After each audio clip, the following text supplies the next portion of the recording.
Hi class, this is Jason Pratt. I'm here to talk to you about a dispute that's been going on for quite a while in the Princeton area related to the Princeton battlefield, Revolutionary War battlefield.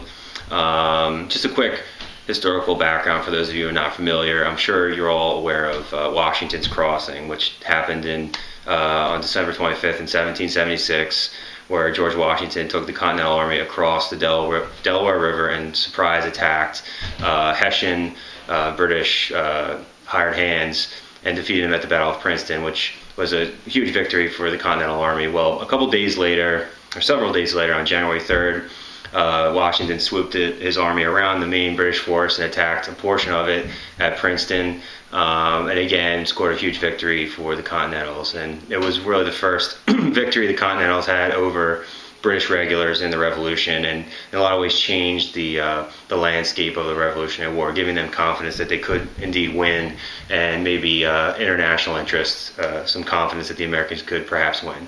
So given that, this dispute centers around the site of that battlefield adjacent to the University of Princeton. It's actually about 21 acres of land that abuts Princeton University, and on the other side is the Princeton Battlefield Park, which is a state park, which is upwards of 200 acres in size. It is actually owned by an organization called the Institute for Advanced Science, or Advanced Study, which was originated with Albert Einstein, actually, in the 1930s. And to this day still brings in renowned physicists and scientists, so they can sort of coordinate together and get sort of a scholarly discussion going. That is still going on to this day. A very prestigious organization, and something that the community in Princeton takes very seriously. So they own this 21 acres and are planning to develop single-family homes on the property to house the scientists, because costs in the area of Princeton have sort of skyrocketed in recent years, and they're having trouble bringing people over and having them decent housing. Obviously, that has caused a huge uproar with local preservationists, as they believe that this area, the 21 acres, is where the battle culminated, where Washington rallied the Continental troops when they were fleeing and sort of turned them around and turned the tide of the battle toward defeating the British. So preservationists are obviously very clearly up in arms about the situation and don't want any development on the site. And over the last decade, really since 2003, this process has been playing itself out and has come to a head recently. Another interesting aspect of it is the involvement of two very prominent historians.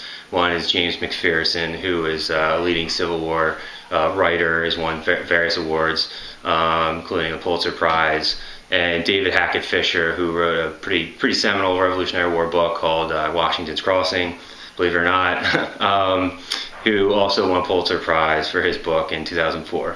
So McPherson and Fisher have gotten involved and sort of somewhat brokered what they thought was a compromise between the local preservationists and the IAS, as it's called, Institute for Advanced Study, whereby the development would take place, but there would be certain changes to the plans, such that it would be obscured from view by trees. Certain wayfinding signs would be created to give people more interpretive options at the site, which previously didn't exist.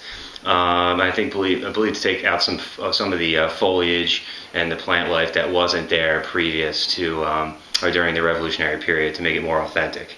So anyway, that was not acceptable at all to the local Princeton battlefield preservationists.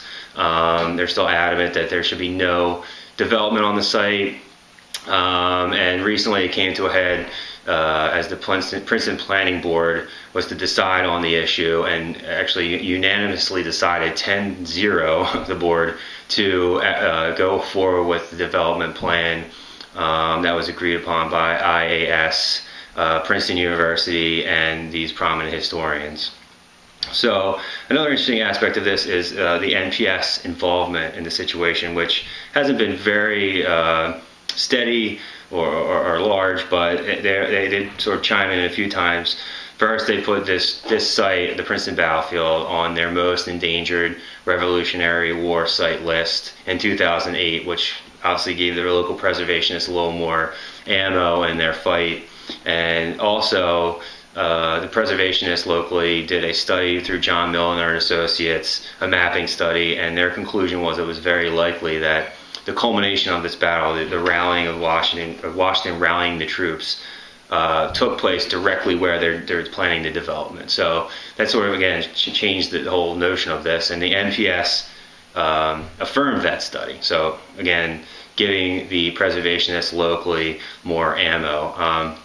Perhaps it would have been better if the National Park Service maybe was acting more as a mediator in this and not sort of chiming in. So good example of maybe how you might have some impacts as a Park Service without, frankly, maybe intending it.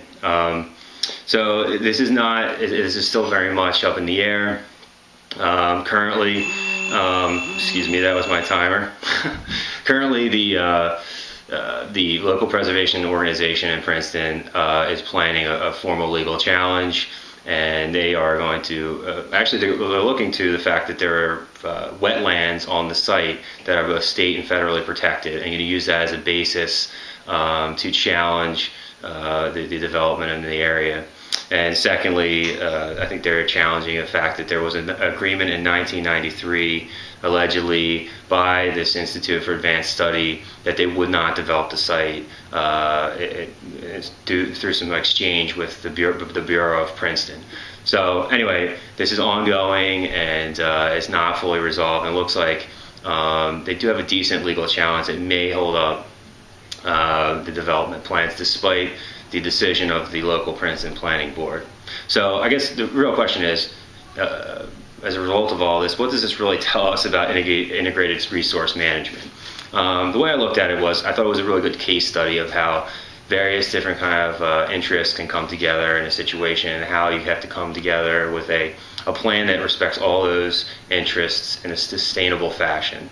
Obviously, it didn't necessarily work out in this case, but they certainly did give it the college try with McPherson and Fisher, the prominent historians.